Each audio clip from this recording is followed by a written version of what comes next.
The good old SBM debate, guys. Skill-based matchmaking, being matched with people of your equivalent skill. It's a common debate and certainly one as we slowly approach the release of the Cold War, or I should say Call of Duty Black Ops Cold War. What a name it is. Yeah, pretty crazy. If you guys were here last video, someone did ask in the comments, Jake, can we get a sneak peek or a full peek of the mullet?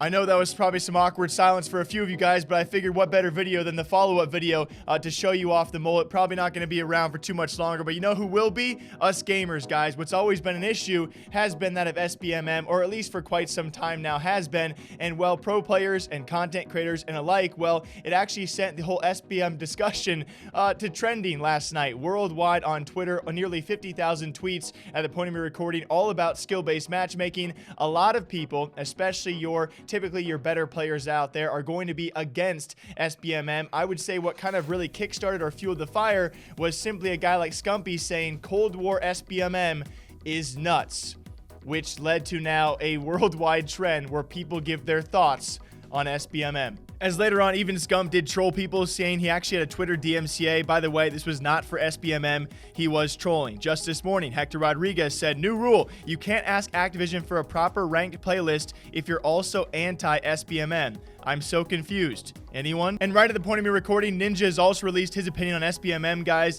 What he calls not concrete, but a hot take for sure. I'm going to play this one for you guys because, of course, with Ninja, it's a hot take.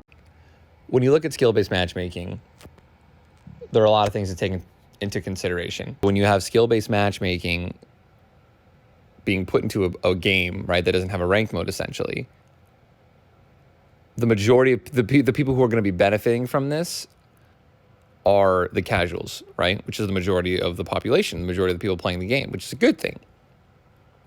But then you have a lot of the content creators who have massive followings who, you know, they have a skill gap peak, right? They have a skill peak, a skill ceiling that once that's hit, and it's good enough to get matched up in the lobbies with good players, but they're not good enough to push past it and dominate still, right? So they just complain about skill-based matchmaking because they can't pub stomp anymore. When pub stomping in general, it's not fun for the people who are just not very good at the game, who are just getting shit on all the time, and they just want to get one win, and they can never get that win because there is no skill-based matchmaking, and they can get in a lobby with a bunch of really great players. So I think there needs to be a balance. I truly don't know the answer. You know, obviously an incredible ranking system, you know, that actually works and rewards people for playing it and being good at it might, you know, deter those people from playing regulars and norms and then shitting on a bunch of people and pub stomping. But I don't know. That's just my take on it. I don't necessarily think it's a good thing completely, but it totally makes sense that it benefits your average gamer, and those are the people who play the game. So when people say that skill-based matchmaking kills games, I think skill-based matchmaking makes people like content creators just bitch about it, and then it looks like there's so many people bitching about it and complaining about it, but it's really just, you know, the people who have millions of followers who can't pub stomp anymore.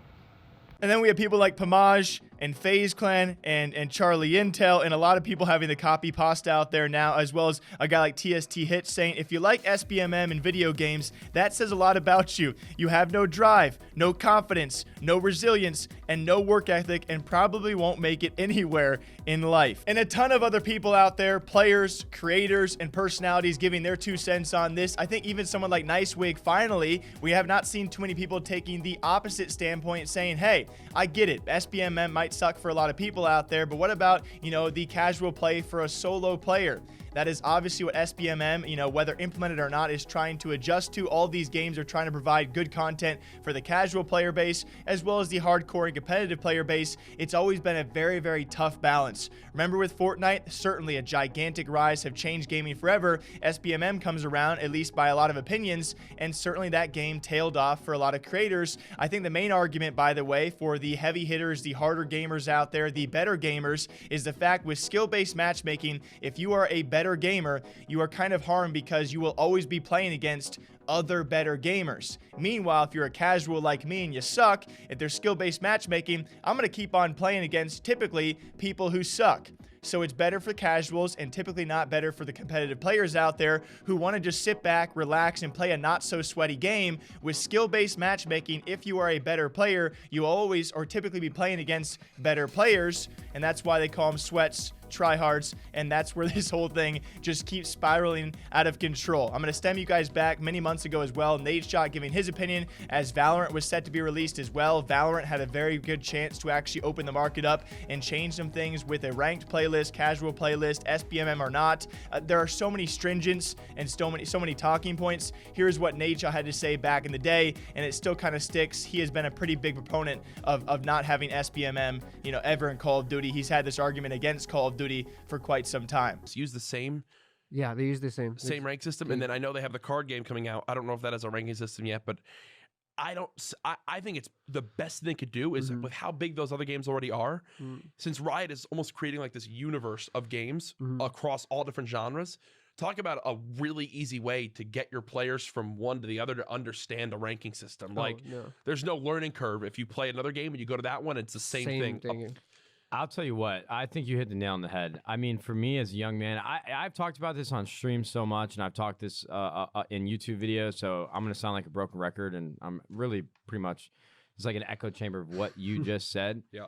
The reason why I'm here today is because of how infatuated I was with my ranking in Halo 2. Like, there was a gauge that somebody could tell me, you are better than this group of players, and you can still be as good as these group of players. Like, there's a ceiling, but it's reachable. Dude, and yeah. And it's like, I was so obsessed with the way that my ranking looked in the lobby. Like, in Halo 2 is 31, 34, 37, 40, and then 43 and beyond, your ranking would change. But it was the colors and the way it looked next to my name and how proud I was of that. And for some unbelievable reason, like no shooting title in the last decade, besides maybe like CSGO, they've had these ranking systems, but the real good players don't give a about that. They do like ESEA and whatever. What's the other one? Face it. No shooting title has done rankings really, really well. So not only like Valorant is in such a unique position, they have the entire world watching, right?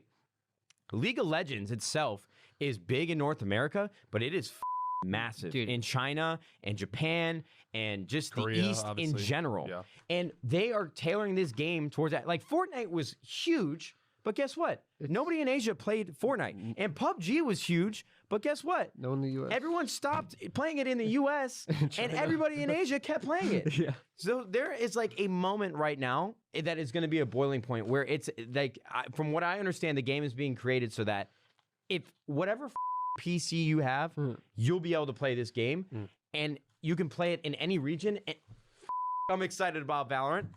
Give me this dude. I just want to get my hands on it just to like try it out. Dude, I'm getting amped up. 3-piece. Developers, if you ever make a game, now look, some people don't care about rankings, but if you make a game that is meant to be competitive in the way that it's played, and you don't come to the table with a robust ranking system, you're doing yourselves a disservice, and there's no point for you to make this game. Call of Duty, if I play one more year of skill-based matchmaking, and you tell me that there is going to be a ranking system, and then you give us a practice CDL setting playlist with no rankings, you're idiots. You are idiots. Apex of all games honestly had one of the better ones in recent time with the Predator rank. Like, it's cool. Like, when someone drops it in their Predator and it shows where they are, it's actually badass. That's terrifying. I would like I'm calling you guys idiots. I have a lot of friends at these devs, and every year you guys still sell a ton of copies. So what the And again, guys, hey, we all are going to have so many different opinions out there. I'm going to gander that there's going to be a few people watching this video that probably vary a lot in skill and probably vary a lot in your opinions. Do me a favor, leave a comment down below. What do you guys think? Is there really a solution? Because me, after looking over all this stuff, we've been around for so many years now here in gaming. Is there ever a perfect solution for anything like this? No, and there probably never will be. There can be some games to step it up and at least try. This is all sparked by a tweet of Scumpy saying Cold War SBMM is nuts. And it is concerning for casual players out there who simply just want, exactly what they want. It's just, for me personally, when it comes down to my last thought about this, is there a solution of SBMM or no SBMM? I don't think so. Maybe there's some middle ground, casual playlist versus ranked playlist. I do not know. I don't have that kind of knowledge.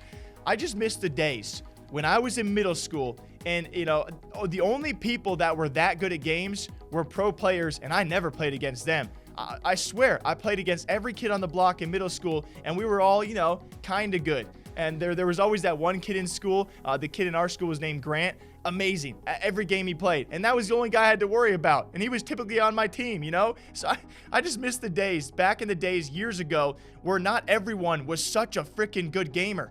I think that's the issue, but that's just my personal opinion. What do you guys think about this? SBMM or no SBMM? Will Call of Duty let us down or will it not? I don't know. Drink your water, drink your coffee. I'll catch you guys back here all day long, all weekend long. The videos are going to keep on rolling. Thanks for watching. Okay, bye.